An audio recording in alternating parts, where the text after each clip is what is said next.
guys! Oh my gosh, okay. Ma.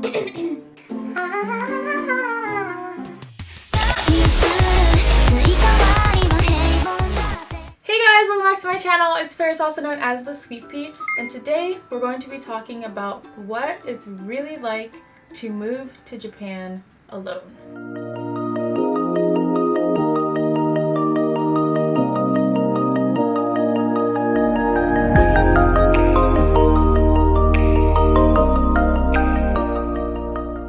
Also, my hair today, it's not cooperating. Like I kind of like it, but not really, like I'm not really feeling it. But I still want to film this video, so yeah.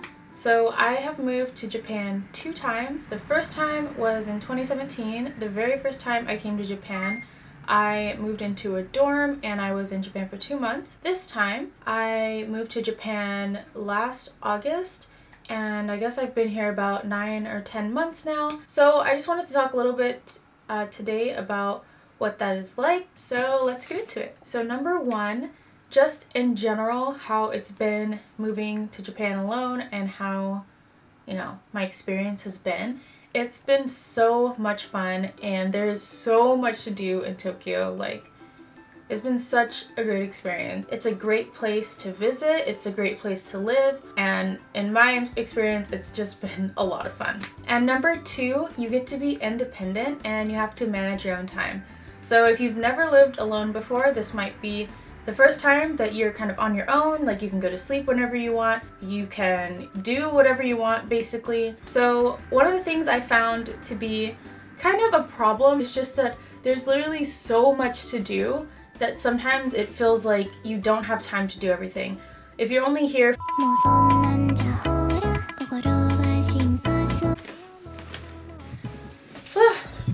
Alright, for some reason my camera keeps stopping, so I just switched the memory card. I don't know what is going on. But anyways, if you're only in Tokyo for like 2 months or 3 months, if you're only here for 2 months, you really only have 8 weekends.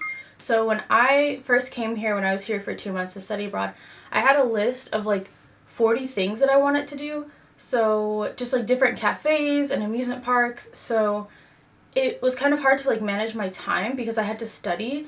And then I was also trying to do stuff every day, and I did stuff a lot, but there still wasn't enough time. I only probably did 20 of the things I wanted to do.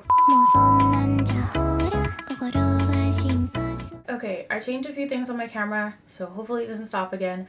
But yeah, so I was just saying that you have to learn how to manage your time. You're gonna want to go out and do things all the time, so if you're working or if you're in school, you kind of just have to find that balance between doing fun stuff and also getting your work done. Number 3 is figuring out what to eat and grocery shopping. And by what to eat, I guess if you're picky, it could be with the food in Tokyo, but I'm more talking about in regards to grocery shopping. When I'm in America, like, I have certain brands that I think of, like if I'm gonna buy milk or if I'm gonna buy, I don't know, just like Doritos or something. And a lot of those things that you might be used to in whatever country you're from, they might not be in Japan, so you kind of have to re-figure out which things you're gonna buy and which brands you're gonna use and stuff. And also sometimes certain ingredients aren't available.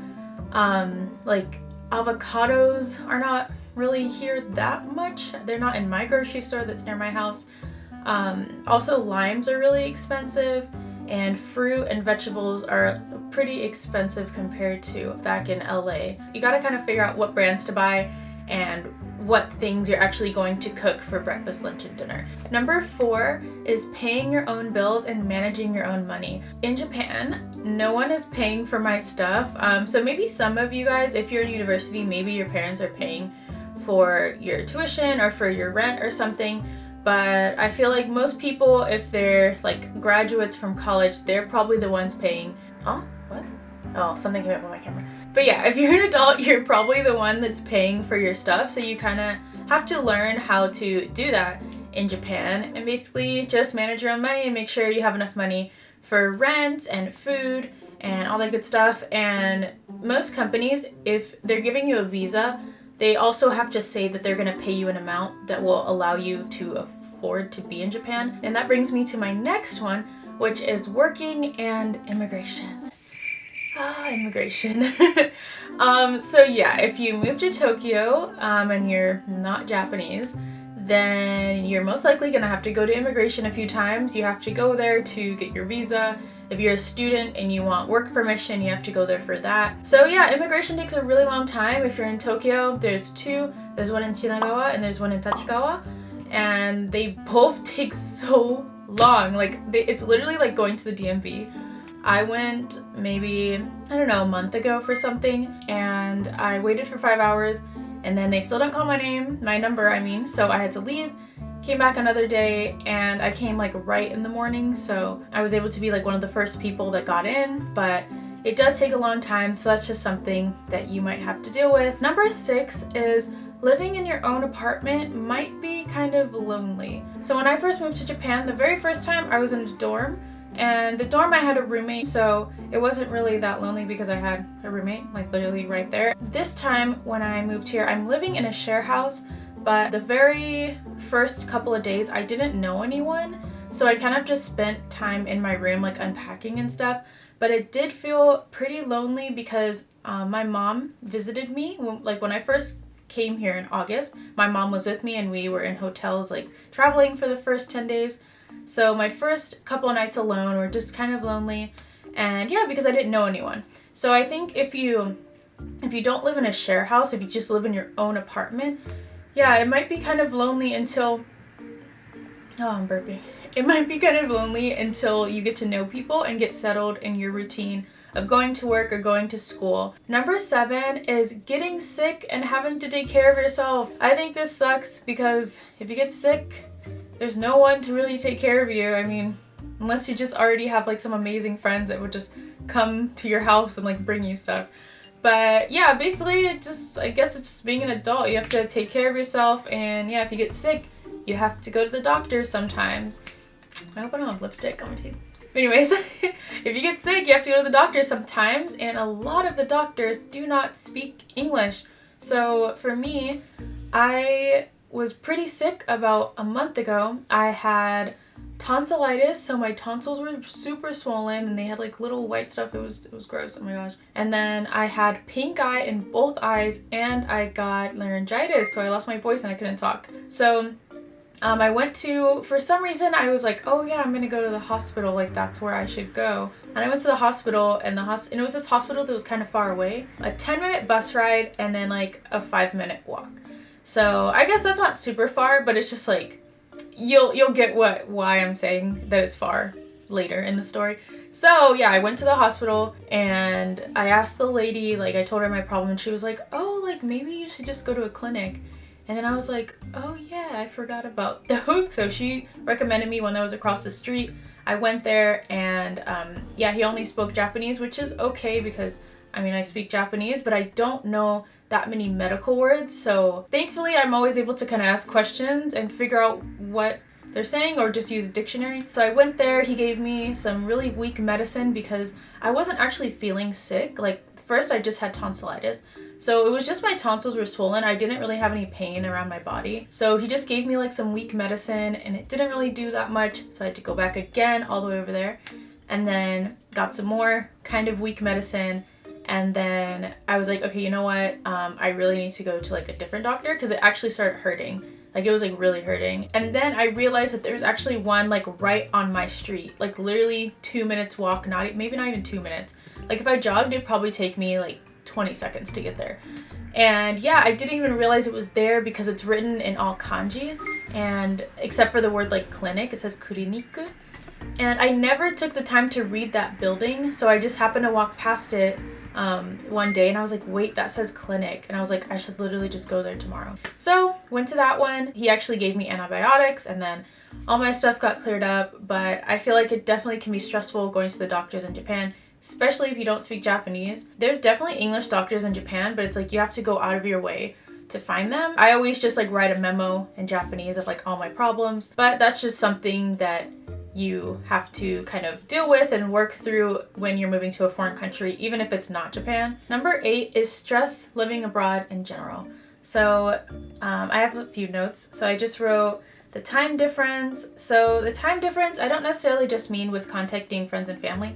That is part of it too. I more mean like if you need to contact maybe like a company, or if there's something that you need to like kind of handle in whatever your country is, like maybe you need to call someone, like a company, or email something, and the time difference just makes things take longer sometimes. Also, like if anything breaks and you have to buy that abroad, I had a laptop, I had a MacBook Air, and it wasn't really working, so I had to buy a new MacBook. Here I was not really sure where to look, so it took me a while to find a place in Akihabara. And also visiting home can be expensive, especially if you want to go back multiple times. If you're here for a long period, if you're here for like a year or something, but maybe you want to visit home 2 or 3 times, it gets expensive depending on where you're from. I mean, if you're from Korea, then you're lucky. It maybe only costs $200 for you to go home. Also, the language barriers. I speak a decent amount of Japanese, and I did when I got here too, but sometimes there's just things I don't understand,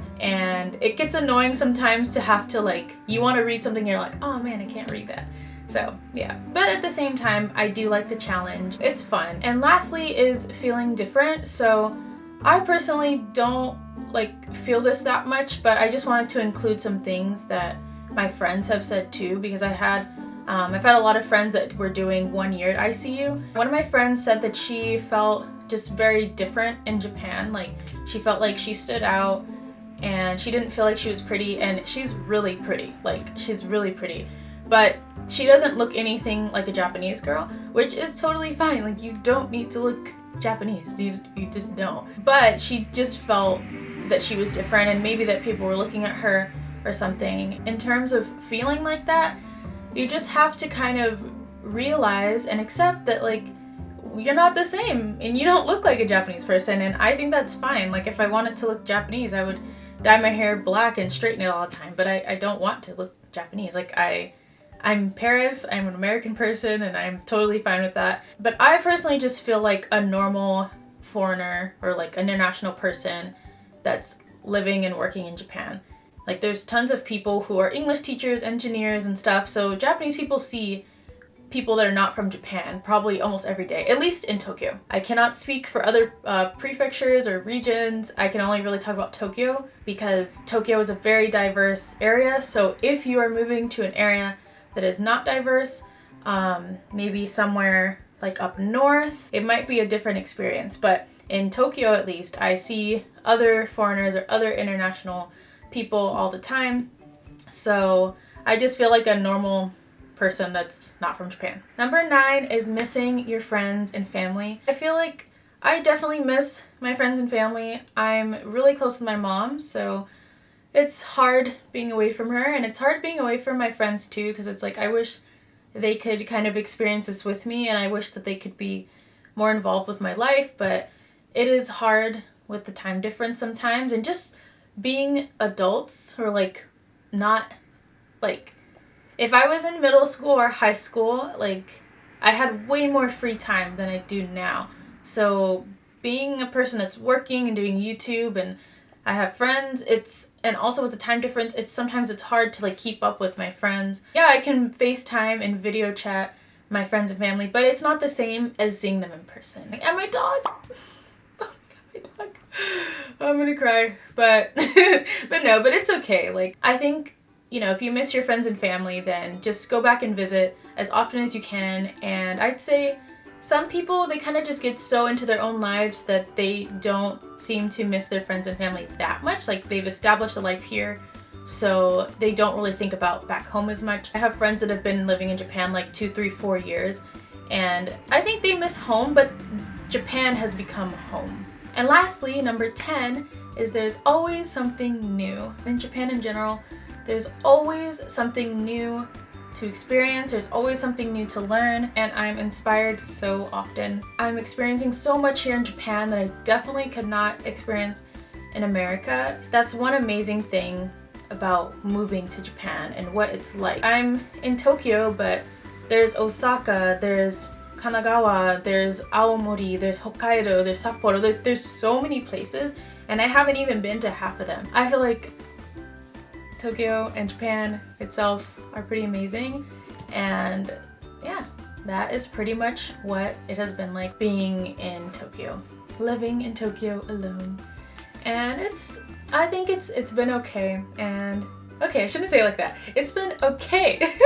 It's been good. It's been really, really fun, and I love being here. And being here alone, I don't really feel alone. I feel like I have so many friends and people that I can talk to. And yeah, I'm rambling, so yeah, that is pretty much it. I like living in Tokyo. It's fun. It's cool. You should do it if you want to. Hopefully I'm not making this get out of focus. Am I in focus? Okay, well yeah, that is all I had to say for what it has been like moving to Japan alone. So yeah, if you guys want to see more videos like this, then comment down below. Don't forget to like, comment, and subscribe, and share this video if you feel like your friends would enjoy it. And I will see you guys in my next video. 動画を見てくれてありがとうございました。バイバイ。Woo! せーのでもそんなんじゃダメもうそんなんじゃほら心は進化するよもっともっと Boom, boom, boom.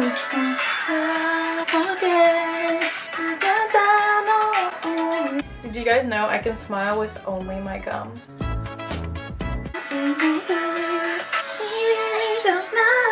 Boom, 3, 4. Hey, yes.